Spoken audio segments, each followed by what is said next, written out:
naniniwala at mahal mo ang Diyos pero may iba kang pinahahalagahan na nakikipagkumpetensya sa Kanya. Ang tunay na pagsamba ay eksklusibo.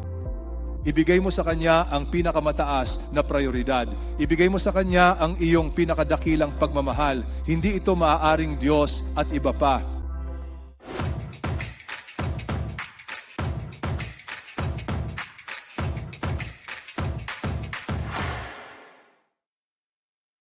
Ngayon, magsisimula tayo ng isang bagong serye.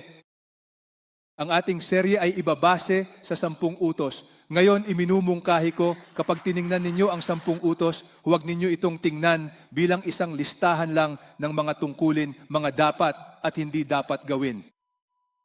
Ang 10 utos ay ibinigay para sa mga kamangha-manghang dahilan, ngunit ito ay natatangi dahil ibinigay ito ng walang iba, kundi ng Diyos mismo.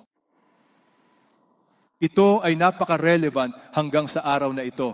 Ang 10 utos, kahit na ibinigay sa atin mahigit 3,000 taon na ang nakalilipas, ay hindi kailanman naluluma. Ang mga ito ay mga moral na kautusan na nagpapahayag kung sino ang Diyos. Kailangan mong ikonekta ang 10 utos sa mismong karakter at kalikasan ng kabutihan ng Diyos. Kaya ibinigay ang 10 utos. Una, upang gabayan at protektahan tayo. Iyan ang layunin ng 10 utos. Susunod, ibinigay ito para ipakita ang ating pagiging makasalanan. Dahil sa 10 utos, makikita natin kung gaano kalaki ang ating pagkukulang sa hindi pagtalima rito. Ito ay parang salamin na nagpapakita kung ano ang mali sa atin. Itinuturo rin nito tayo kay Jesus. Sinasabi ng Biblia na ang utos ng Diyos ay hindi nagliligtas, kundi nagtuturo sa tagapagligtas. Pang-apat, inilalantad nito ang karakter at hangarin ng Diyos. Kung gusto mong malaman ang karakter ng Diyos, yan ang pag-aaralan natin sa susunod na mga linggo, ang 10 utos. Mamamangha ka sa kabutihan ng Diyos. Ngunit panghuli, itinuturo nito sa atin kung paano tayo dapat sumamba at magbigay lugod sa Diyos. Kakaunti lang ang tumitingin sa 10 utos bilang gabay sa pagsamba sa Diyos. Ngayon, matututuhan ninyo kung paano. Pero muna, magkaroon tayo ng mabilis na pagsusuri. Ilan sa inyo ang nakasaulo ng 10 utos? Sige, mabilis na pagsusuri. Sa susunod na mga linggo, tatalakayin natin ang mga sumusunod. Unang utos. Basahin nating lahat. Huwag kang magkakaroon ng ibang mga Diyos sa harap ko. Pangalawa, huwag kang gagawa para sa iyong sarili ng anumang Diyos-Diyosan. Pangatlo, huwag mong gagamitin ang pangalan ng Panginoon mong Diyos sa walang kabuluhan. Pang-apat, alalahanin mo ang araw ng Sabath. Panatilihin itong banal. Ang unang 4 na utos ay tumatalakay sa iyong relasyon sa kung sino ang Diyos. Ang susunod na 6, tumatalakay sa bunga ng pagkilala kung sino ang Diyos. Paano mo dapat pakitunguhan ang isa't isa? Ito ay hango sa kahanga-hangang mga turo ni Jesus. Ang pinakadakilang utos, ibigin ang Diyos ng buong puso, kaluluwa at pag-iisip. Sunod, ibigin ang isa't isa. Iyan ang buod. Tingnan ang 10 utos. Ang susunod na grupo, igalang mo ang iyong ama at ang iyong ina. Kahanga-hangang utos, huwag kang papatay. Huwag kang mangangalunya ang kabanalan ng kasal. Huwag kang magnanakaw, paggalang sa pribadong pag-aari. Huwag kang magbibintang ng walang katotohanan. Ang kahalagahan ng integridad, ng katapatan. At panghuli, huwag kang magnanasa. Tinatalakay nito ang kasalanan ng puso. Wala nang ibang mga utos na kapantay ng kasimplihan ng 10 utos. Ano ang paksa ngayon at sa susunod na mga linggo? Sambahin nating lahat ang tunay na Diyos. Sabihin sa katabi mo, sambahin ang tunay na Diyos. Bakit ito mahalaga? Dahil ikaw at ako ay mga mananamba. Gusto mo man o hindi, ikaw ay sumasamba. Sa katunayan, nung dumating ka ngayong umaga, gusto mo man o hindi, ikaw ay sumasamba. Ang tanging tanong ay, sino ang iyong sinasamba? Ano ang iyong sinasamba? Paano ka sumasamba? Likas sa atin ang sumamba. Laganap ito sa buong mundo. Bawat kultura, pati na ang mga ateista, ay sumasamba. Kung hindi sila sumasamba sa Diyos, sumasamba sila sa kanilang sarili, sa isang bagay. Napaka-fundamental nito, ngunit napapabayaan pagdating sa pagsamba. Dapat mong matutunan ang sumamba dahil malaki ang epekto nito sa iyong kinabukasan at sa iyong mga anak. Kaya tingnan natin ang unang utos. Lahat ang pundasyon ng buhay Kristiyano. Basahin natin ng sabay-sabay. Sinalita ng Diyos ang lahat ng mga salitang ito na nagsasabing, Ako ang Panginoon, ang iyong Diyos na naglabas sa iyo mula sa lupain ng Ehipto, mula sa bahay ng pagkaalipin. Huwag kang magkakaroon ng ibang mga Diyos sa harap ko. Pansinin una, ito ay mula sa Diyos. Sinalita ng Diyos ang lahat ng mga salitang ito. Kaya ang Diyos ay buhay. Ang Diyos ay totoo. Ang Diyos ay hindi katang-isip lamang. Naglilingkod tayo sa tunay na Diyos. Bago niya sabihin ang dapat mong gawin, ibinibigay niya ang background kung sino siya. Pansinin ang 10 utos, paano ito ibinigay. Basahin natin. Ako ang Panginoon, ang iyong Diyos. Basahin natin lahat na naglabas sa iyo mula sa lupain ng Ehipto, mula sa bahay ng pagkaalipin. Ang sinasabi sa akin ng talatang ito ay ito. Hindi ibinigay ng Diyos ang 10 utos upang iligtas ang mga tao. Iniligtas niya muna ang mga tao. Bago niya ibinigay sa kanila ang 10 utos. Hindi ibinibigay ng Diyos ang 10 utos upang tayo ay makamit ang kaligtasan. Hindi. Ikaw ay tinubos upang sumunod. Hindi natin kailanman masusunod ang 10 utos kung hindi muna natin mararanasan ang kaligtasan ng Diyos na sa pamamagitan ng pananampalataya, sa pamamagitan ng biyaya lamang. Sinasabi ng Diyos sa kanyang bayan, dapat ninyong malaman kung sino ako. Ako si Yahweh ang Panginoon. Ako ang Panginoon, ang inyong Diyos. Anong uri ng Diyos ang mayroon kayo? Isang Diyos na nagmamahal sa inyo, na naglabas sa inyo mula sa lupain ng Ehipto, mula sa bahay ng pagkaalipin. Ang Ehipto ang pinakamakapangyarihang bansa noong panahong iyon. Talagang wala na ngang anumang paraan para ang mga tao ng Israel ay mapalaya mula sa mga Ehipsyo. Sila ay mga alipin lamang noon. Wala silang mga sandata at wala silang kakayahang lumaban. Hindi sila kailanman makakapag-alsa laban sa atin. Imposibleng mapalaya ang mga Israelita mula sa kanilang pagkakagapos. Gaya mo, gaya ko. Dati tayong alipin ni Satanas at dahil doon tayo ay naging alipin ng kasalanan. Walang paraan para makawala ka roon, pero may ginawa ang Diyos. Ang kapangyarihan ng Diyos ay mas dakila kaysa sa kapangyarihan ni Faraon. Kaysa sa kapangyarihan ng buong hukbo ng Ehipto. Gumawa ang Diyos ng mga himala pagkatapos ng mga himala upang ipakita sa kanila na ang Diyos ay makapangyarihan, na ang Diyos ay soberano, na ang Diyos ay kayang kontrolin ang panahon, kayang kontrolin ng Diyos ang tubig, kayang kontrolin ng Diyos ang buhay, dahil ang Diyos na ating pinaglilingkuran ay buhay at makapangyarihan at totoo. Purihin ang Diyos. Ang ating Diyos ay hindi mahina, kundi mahal Kanya. Kaya sinasabi ng Diyos, gusto kong malaman ninyo, iniligtas ko kayo mula sa pagkaalipin. Alam nyo, hindi nyo masasamba ang Diyos kung hindi nyo siya kilala. Hindi kayo magiging excited na sumamba sa Diyos kung hindi nyo pa nararanasan ang Kanyang kabutihan. Kaya pag-isipan ninyo ito. Ang pagsamba ay isang thermometer. Ito ay sukatan ng inyong pagiging malapit sa kung sino ang Diyos. Kung hindi nyo kilala ang Diyos, sa totoo lang, hindi nyo malalaman kung paano siya sambahin. Kung hindi nyo mahal ang Diyos, posible kayang dahil ito ay hindi nyo alam kung gaano niya kayo kamahal. Kaya ano ba ang pagsamba? Base sa talatang ito, bago ko sabihin sa inyo kung ano ito, mapapansin ninyo, sinabi ng Diyos sa kanila, kung gusto ninyo akong sambahin, una, basahin nating lahat, huwag kayong magkakaroon ng ibang mga Diyos sa harap ko. Pero una, sino ba ang Diyos na ito? Kaya ano ba ang pagsamba? Ano ang pagsamba? Lahat ang ating tamang tugon sa kung sino ang Diyos, kung ano ang nagawa niya at kung ano ang patuloy niyang ginagawa. Mapapansin ninyo, tamang tugon. Ano ang tamang tugon? Malalaman ninyo iyan sa mga susunod na linggo. Tuturuan namin kayo kung paano sambahin ang Diyos. Tamang tugon sa kung sino ang Diyos. Kaya tanong, kung hindi mo kilala ang Diyos, paano ka makakatugon ng tama?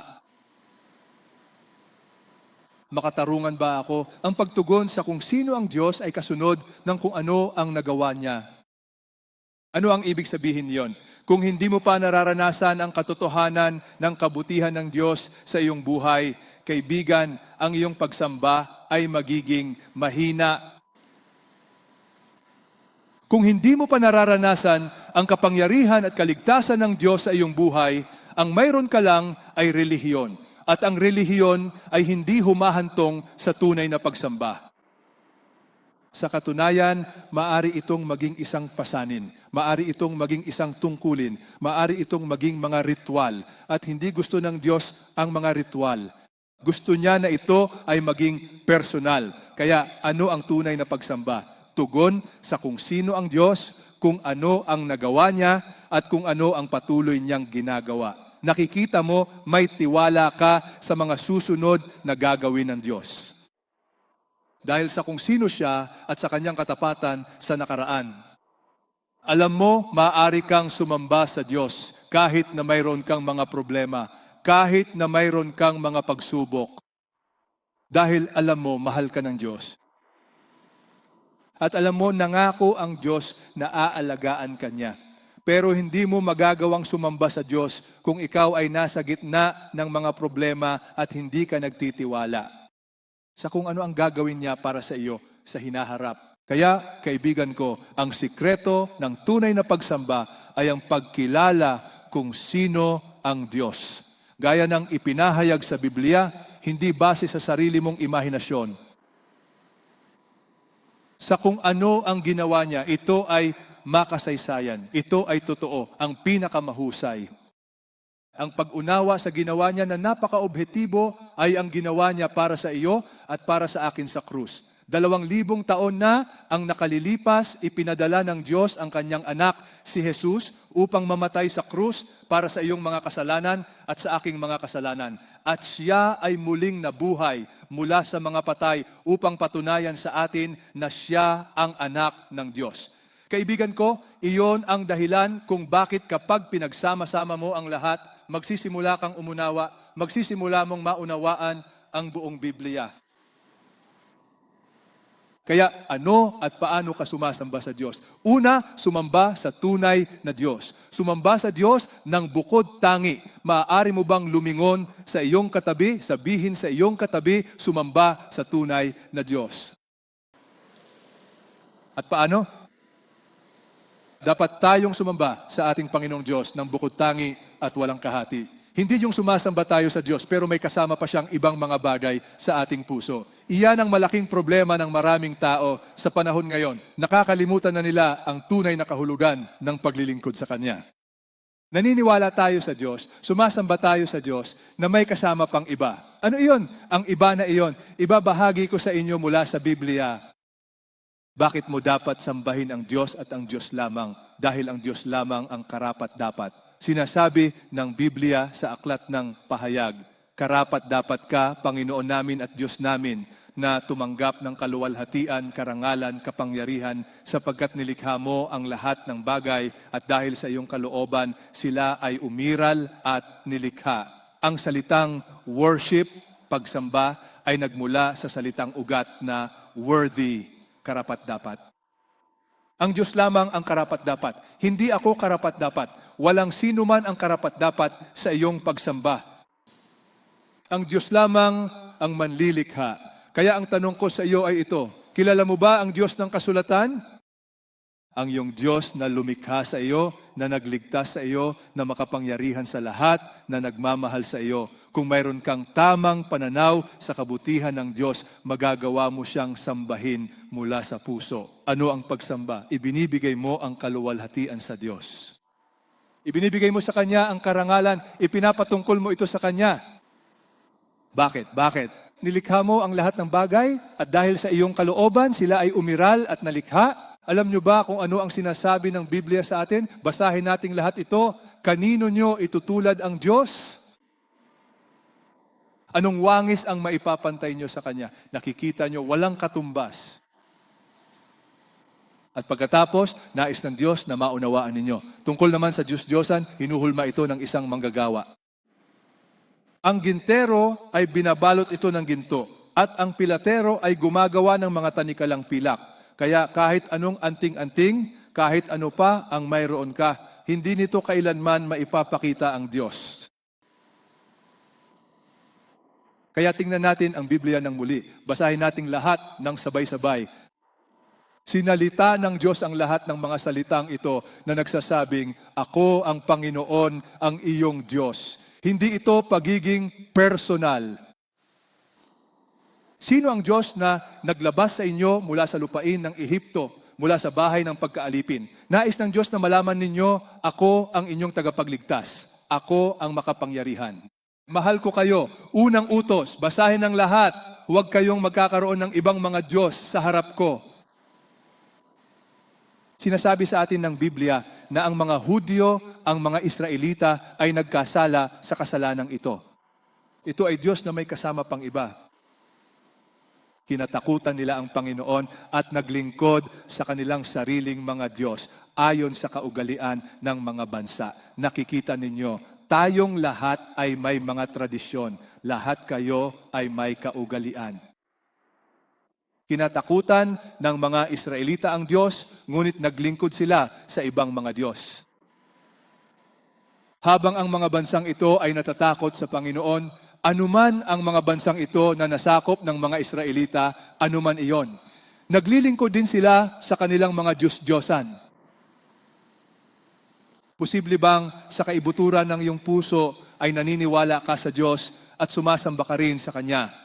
Pero sa katotohanan, ito ba ay Diyos na may kasama pa ring iba sa iyong pagsamba?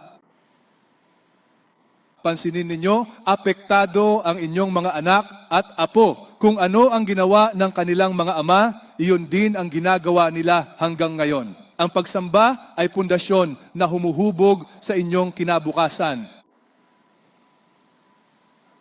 Sinasabi ng Biblia, huwag magkaroon ng ibang mga Diyos sa harap ko. Ano ang syncretism? Ang syncretism ay ang pagsamba mo sa Diyos na may kasama pang ibang bagay o ibang tao. Madalas tayong nagkakasala ng syncretism. Naniniwala at mahal mo ang Diyos, pero may iba kang inuuna na nakikipagkumpetensya sa Kanya. Ngayong araw, may matututunan kayo. Ang tunay na pagsamba ay eksklusibo. Sambahin ang Diyos at ang Diyos lamang. Ibigay sa Kanya ang pinakamataas na prioridad. Ibigay sa Kanya ang iyong pinakadakilang pagmamahal. Hindi ito maaaring Diyos na may kasama pa. At ang bagay na yon ay maaaring hindi naman masama. Maaari itong maging isang mabuting bagay. Kaya naman ibinigay sa atin ni Jesus ang solusyon. Sinasabi sa atin ni Jesus, basahin nating lahat. Ibigin mo ang Panginoon mong Diyos ng buong puso mo, ng buong kaluluwa mo, at ng buong pag-iisip mo. Ito ang dakila at pangunahing utos. Tanong, iniibig mo ba ang Diyos ng buong puso, kaluluwa, at pag-iisip mo? Iyan ang sikreto ng tunay na pagsamba dahil alam mo mahal ka ng Diyos. Alam mo kung gaano kalaki ang isinakripisyo niya para sa iyo. Sinasabi ngayon ng Diyos, ibinigay ko sa iyo ang lahat. Mahal mo ba ako? Ang Kristyanismo ay tungkol sa isang relasyong may pag-ibig. Hindi ito relihiyon. Kung iniibig mo ang Diyos ng buong puso mo, susunod na ang lahat. Ang iba pang 10 utos ay hindi na magiging problema. Pero kung hindi mo sinasamba ang Diyos, hindi mo iniibig ang Diyos, ang pagsunod ay magiging problema. Magiging problema ang lahat sa usapin ng relasyon sa Diyos kung hindi mo siya inuuna. Sinasabi sa atin ni Jesus, walang sino man ang makapaglilingkod sa dalawang Panginoon. Pansinin ninyo, walang sino man. Hindi niya sinabing mahirap maglingkod sa dalawang Panginoon. Sinasabi niya na imposible ang maglingkod sa dalawang Panginoon sapagkat kamumuhian niya ang isa at iibigin ang isa o kaya'y magiging tapat siya sa isa at hahamakin ang isa. Basahin nating lahat, hindi kayo makapaglilingkod sa Diyos at sa kayamanan. Kaya para sa marami sa atin, ang karibal ng Diyos ay maaaring pera, ang iyong love life o ang iyong sarili. Hindi ko alam ang sitwasyon mo. Pero ngayong araw, ipinapanalangin ko na malaman mo kung ano ang inaasahan ng Diyos na gawin mo. Sinasabi ng Diyos na siya lamang ang dapat nating sambahin. Ano nga ba ang mensahe niya para sa atin ngayong araw? Sambahin ang tunay na Diyos, siya lamang, eksklusibo. Sabihin mo sa katabi mo, eksklusibo.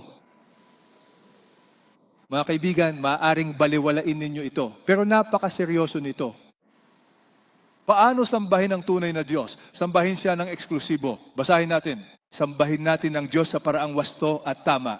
Ngunit paano mo nga ba sasambahin ang Diyos ng wasto? Maaari ko bang ituro sa inyo ang tamang paraan? Matutunan ang prinsipyong ito. Basahin natin ito. Ako ang Panginoon, iyan ang aking pangalan. Hindi ko ibibigay ang aking kaluwalhatian sa iba ni ang aking papuri sa mga inukit na imahen. Sinasabi ng Diyos, ako ang Panginoon. Hindi ko ibibigay ang aking kaluwalhatian sa iba, ni ibabahagi ang aking papuri. Alam niyo, natutunan ko ang prinsipyong ito maraming taon na ang nakalilipas. Sa ministeryo, sa aking paglilingkod. Huwag na huwag kukuha ng kahit katiting na kaluwalhatian. Sa madaling salita, kung may pumuri sa CCF, huwag nating angkinin ang anumang kaluwalhatian na para lamang sa Diyos. Lahat ay para sa kaluwalhatian ng Diyos. Amen? Kaya anuman ang gawin mo sa iyong buhay, siguraduhin mong ang Diyos ang makakatanggap ng lahat ng kaluwalhatian. Ito ang ikalawang utos. Dapat mong, basahin natin. Huwag kang gagawa ng Diyos-Diyosan o larawan ng anumang nasa langit, lupa o tubig sa ilalim nito. Pansinin ninyo. Huwag kang gagawa para sa iyong sarili ng Diyos-Diyosan. Ano ang Diyos-Diyosan? Well, base rito, anumang larawan ng iyong imahinasyon sa langit o sa lupa o sa ilalim ng mundo o sa ilalim ng lupa. Huwag mong ilarawan ang Diyos sa iyong imahinasyon at pagkatapos ay gumawa ng Diyos-Diyosan mula rito. Huwag mo silang sasambahin o paglilingkuran. Sapagkat ako ang Panginoon, mapanibughuing Diyos na nagpaparusa sa kasamaan ng mga magulang hanggang sa ika-4 na salinlahi ng mga napupuot sa akin. Bakit ito mahalaga? Dahil ito ay isang kasalanan na inilalarawan ng Diyos na makakaapekto sa mga susunod na henerasyon. Huwag mo silang sasambahin o paglilingkuran. Ang pagsamba sa ibang bagay bukod sa Diyos ay kalaunang paglilingkod din sa kanila. Sinabi ng Panginoon, ako ay isang mapanibughuing Diyos. Ang salitang mapanibughuing Diyos, ang salitang paninibugho ay hindi masama. Kapag ito ay ginamit upang ilarawan ang relasyon ng Diyos sa atin. Ang paninibugho ay hindi masama kapag ginamit ito upang ilarawan ang relasyon ng mag-asawa. Dahil ito ay isang uri ng pagmamahal na mapangalaga. Mahal mo ang isang tao ng labis, kaya gusto mo siyang protektahan. Ang paninibugho ng Diyos ay para sa ating ikabubuti, para sa ating proteksyon, dahil alam ng Diyos na sa sandaling sumamba ka sa ibang Diyos, sinisira mo ang iyong sarili. Dahil ang mga idolo, mga huwad na Diyos, ay magnanakaw sa iyo sa kalaunan ng iyong mismong buhay, nagbibigay ito ng mga maling pangako. Ang mga idolo ay nangangako ng maraming bagay sa iyong imahinasyon. Akala mo ay iyon ang kaya nilang gawin. Ngunit sa katotohanan, sisirain ka nito. Kaya sinasabi ng Diyos, seryoso ito. Dinadalaw ang kasamaan ng mga magulang sa mga anak sa ikatlo at ika-4 na henerasyon. Hindi sinasabi ng Biblia na parurusahan ko ang iyong anak dahil sa iyong kasalanan. Hindi. Ang sinasabi ng Biblia ay ang kasalanan ng idolatriya ay napakaseryoso na makakaapekto ito sa mga anak. Magsisimula silang gayahin ka hanggang sa ikatlo at ika-4 na henerasyon. Ano ang ibig kong sabihin? Tingnan ninyo ang mga relihiyon sa mundo. kung ikaw ay ipinanganak sa Middle East, sa malamang, ano ang iyong relihiyon sa Middle East? Malamang ay Islam. Kung ikaw ay ipinanganak sa bahagi ng Asya, ano ang magiging relihiyon mo? Siguro ay magiging Buddhist ka. Kung ikaw ay ipinanganak sa bansang India, sa malamang, ano nga ba ang magiging relihiyon mo sa buhay? Hinduism. Ngayon, kung ikaw ay ipinanganak sa Europa noong unang panahon, ito ay Kristiyano. Pero ngayon, baka ateísta, ateismo. Ano ang punto ko? Ang iyong relihiyon, kung paano ka sumamba, ay nakakaapekto sa iyong mga anak, sa mga anak ng iyong mga anak, at sa mga anak ng mga anak nila. Ang kapangyarihan ng pagsamba ay henerasyonal. Maling pagsamba, maling mga Diyos, at ang buhay ay magiging iba. Pag-aralan ang koneksyon sa pagitan ng buhay at relihiyon, ng kasaganaan at relihiyon. Ngunit mayroong ngunit basahin ninyong lahat, ngunit. Nagpapakita ng mapagmahal na kabutihan sa libo-libo sa mga nagmamahal sa akin at sumusunod sa aking mga utos. Nakikita ninyo, sinasabi ng Diyos sa ikalawang utos, sambahin ang Diyos sa tamang paraan. Diba? Walang imahe. Kapag sinamba mo siya ng wasto, ano ang mangyayari? Pagpapalain ka. Nagpapakita ng mapagmahal na kabutihan sa libo-libo sa mga nagmamahal sa akin at sumusunod sa aking mga utos. Nakikita ninyo, ang idolatriya, mga ginoo at ginang ay hindi lamang pagsamba sa isang huwad na Diyos. Ito rin ay ang pagtatangkang sambahin ang tunay na Diyos sa maling paraan. Maaari mong sambahin ang tunay na Diyos sa maling paraan. Nga pala, ano ang mensahe ngayong araw? Lahat, sambahin ang tunay na Diyos. Humarap sa iyong katabi, sambahin ang tunay na Diyos. Ngayon, paano mo sasambahin ang tunay na Diyos? Ang pagsamba ay dapat eksklusibo. Ang pagsamba ay dapat sa tamang paraan, di ba? Ano ang tamang paraan? Mahalaga ito. Ano ang tamang paraan? Basahin natin ng sabay. Darating ang oras ngayon na kung kailan ang tunay na sumasamba. Ibig sabihin, may mga huwad na sumasamba. Ngunit ang mga tunay na sumasamba. Sasambahin ang Ama sa Espiritu at sa katotohanan.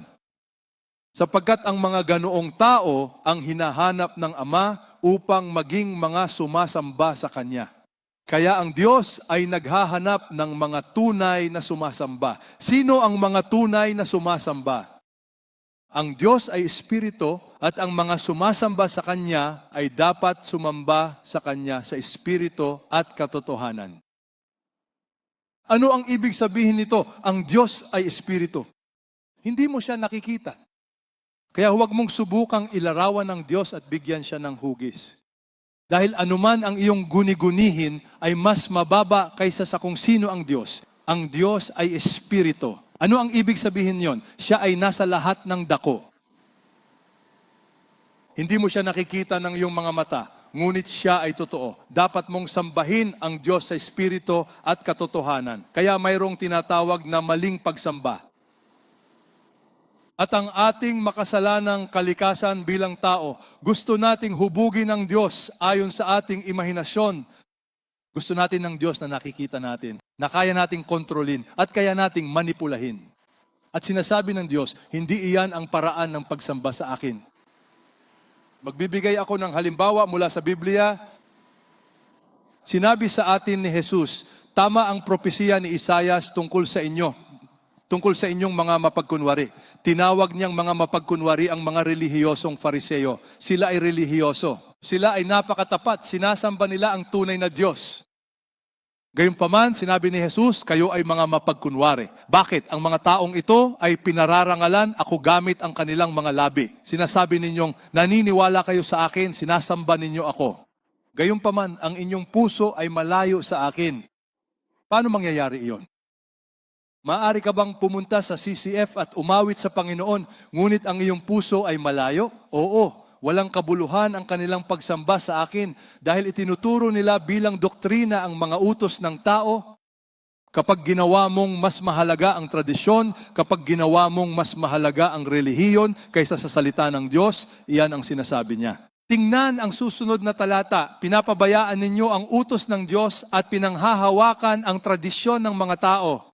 Kapag sinamba mo ang tradisyon, ang iyong relihiyon, nang higit pa sa pahayag ng Diyos, iyan ang tinatawag na pagkukunwari. Sa gayon ay pinawawalang bisa ang salita ng Diyos sa pamamagitan ng inyong tradisyon na inyong ipinasa at marami kayong ginagawa na katulad niyan.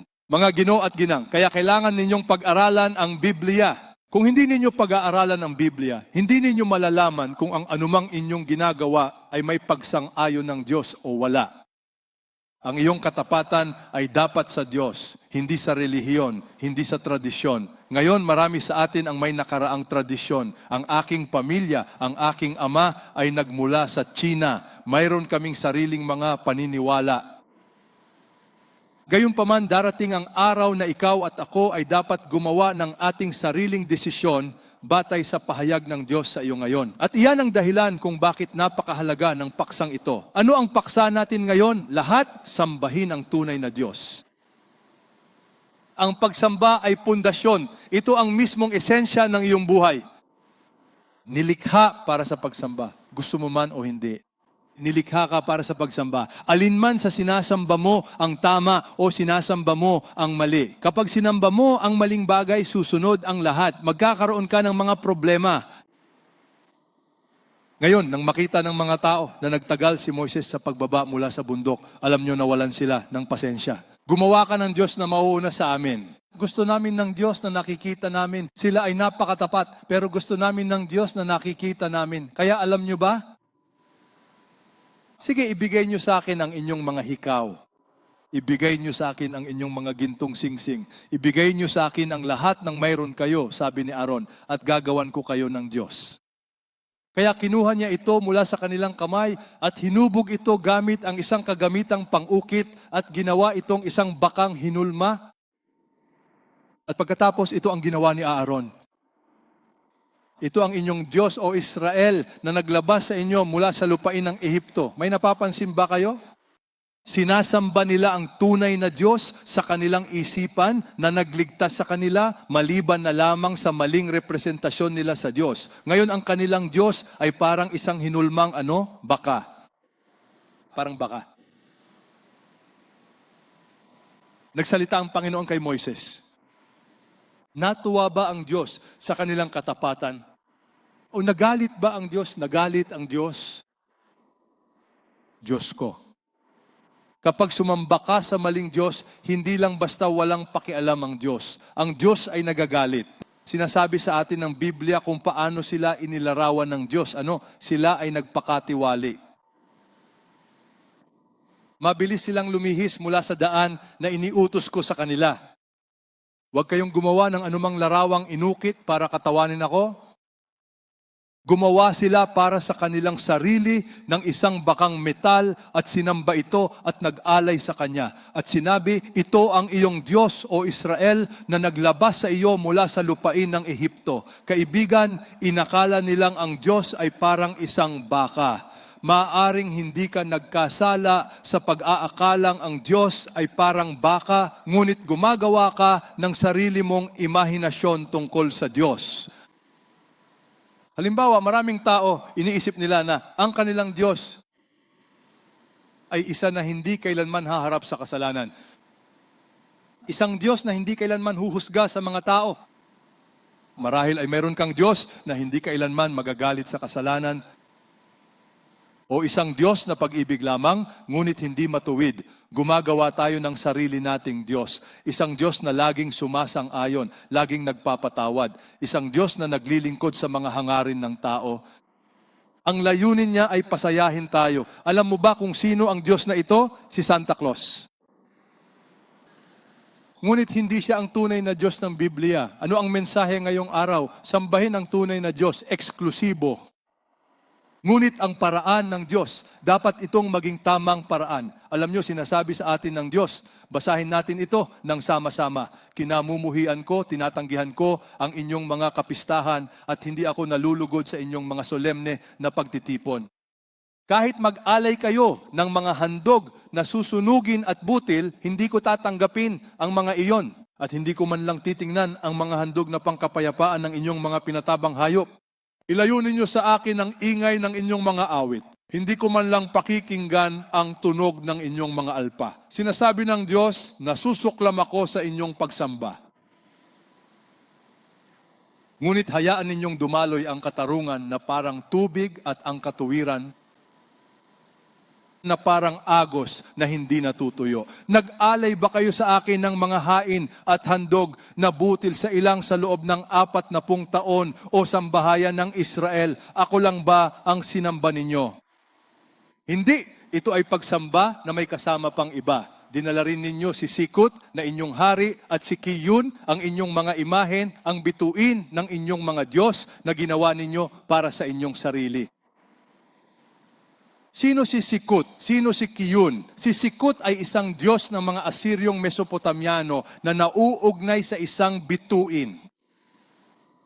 At ang Kiyun ay tumutukoy sa planetang Saturn. Ang sinasabi ng Diyos ay, sinasamba ninyo ako, pero sumasamba rin kayo sa iba. Kaya, kaibigan ko, kapag sumasamba ka sa Diyos, dapat itong maging eksklusibo. Dapat itong ayon sa paraan ng Diyos.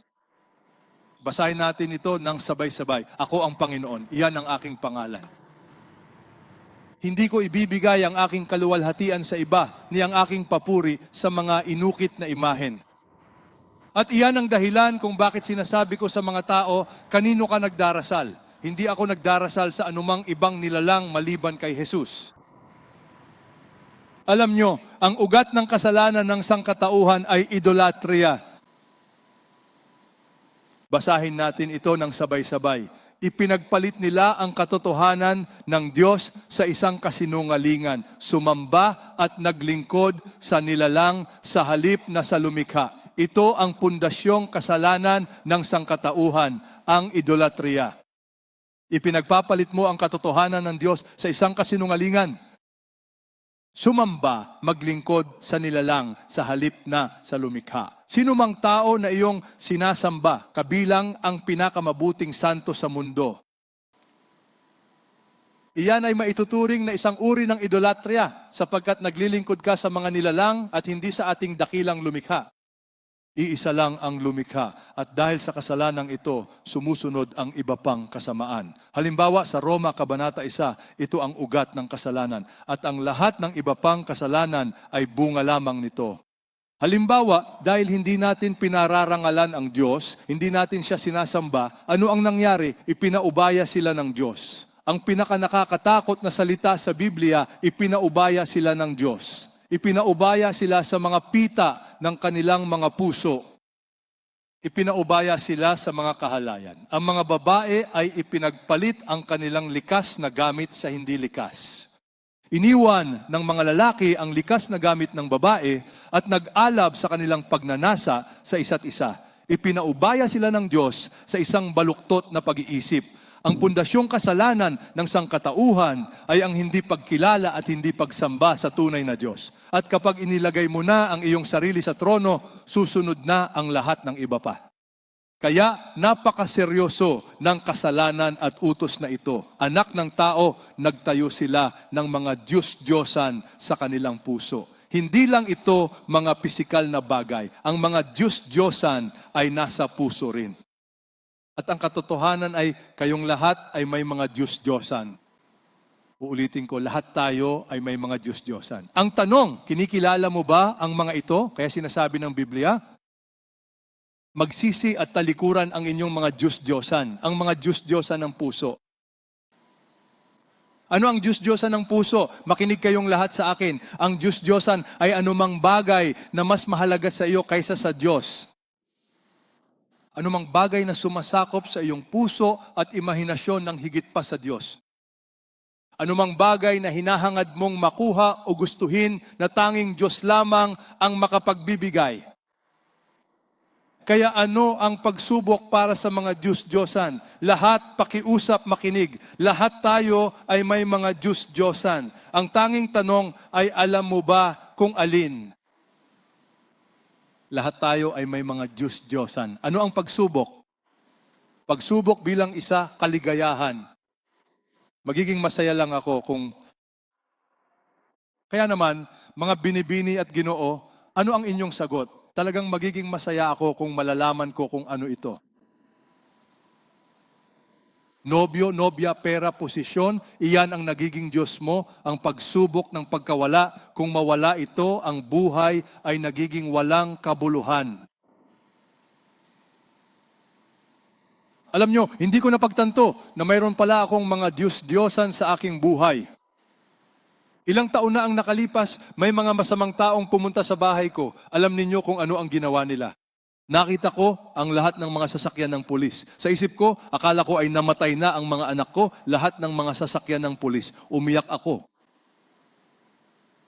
At pagkatapos, sa isip ko, ano ang gagawin ko? At pagkatapos ay nagsalita ang Diyos sa akin, mamahalin mo pa rin ba ako? Kung ang isa o dalawa sa iyong mga anak ay namatay? Alam nyo, talagang umiyak ako. Sabi ko, Panginoon, mamahalin pa rin kita. Maglilingkod pa rin ako sa iyo dahil alam kong mahal mo ako. Pero sa totoo lang, masakit talaga yon. Nasubukan ko na rin kasi yun dati, kaya alam ko ang pakiramdam. Meron kang mga Diyos-Diyosan, kailangan mong alamin kung ano iyon at pagkatapos ay isuko mo ito. Ang buhay Kristiyano ay ang proseso ng paggiba sa isang Diyos-Diyosan sa bawat pagkakataon. Para sa ibang tao, ang pagsubok ay galit. Ano ang nagpapagalit sa iyo ng sobra-sobra? Marahil iyon ang iyong Diyos-Diyosan. Kaya hindi ko alam kung may Diyos-Diyosan ka o wala. Kaya sa pagtatapos, gusto kong pumarito ang aking dalawang voluntaryo. Ang pagsubok ng upuan. Ano ang pagsubok ng upuan? Well, malalaman ninyo. Sige, ang aking dalawang voluntaryo, sige, maupo kayo.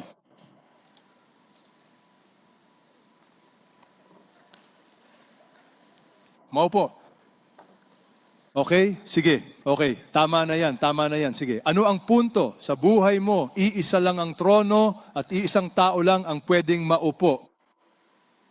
Hindi pwedeng maging dalawa ang mamumuno. Sa buhay mo, tandaan mo na iisa lang talaga ang dapat na nakaupo sa trono. Alinman sa Diyos ang tunay na nasa trono ng iyong buhay o ikaw mismo ang nakaupo roon. Hindi pwedeng magkasama ang Diyos at ang sarili mo sa trono. At sa totoo lang, iyan mismo ang malaking problema nating lahat. Sino nga ba ang tunay na nakaupo sa trono ng iyong puso at buhay ngayon? Ikaw ba mismo, ibang tao, o sadyang ang Diyos ang naghahari sa iyo? At yan, kaibigan ko, ang kahulugan ng tunay na pagsamba. Inilalagay mo ang Diyos sa trono. Sinasabi sa atin ng Biblia na balang araw sa pangalan ni Jesus, bawat tuhod ay luluhod, silang mga nasa langit at nasa lupa at sa ilalim ng lupa, at ang bawat dila ay magpapahayag na si Hesukristo ay Panginoon sa ikaluluwalhati ng Diyos Ama. Mga Ginoo at ginang, balang araw ang buong mundo ay sasamba lamang sa iisa. Sa pangalan ni Jesus, bawat tuhod ay luluhod. Bawat dila ay magpapahayag na si Hesukristo ay Panginoon. Ngayon, gusto kong itanong mo sa iyong sarili, sino ang nasa trono ng iyong puso? Yumuko tayo at manalangin. Kung ang Diyos ay nangusap sa iyo, tandaan, ang isang mananamba ay isang taong kontrolado ng Diyos, puspos ng Diyos at hindi ng sarili. Ano at sino ang nasa trono ng iyong buhay? May tatanong mo ba sa iyong sarili? Hilingin sa Diyos na ipakita sa iyo kung sino ang kumokontrol sa iyong buhay, kung sino ang sentro ng iyong buhay, sino ang nakaupo sa trono.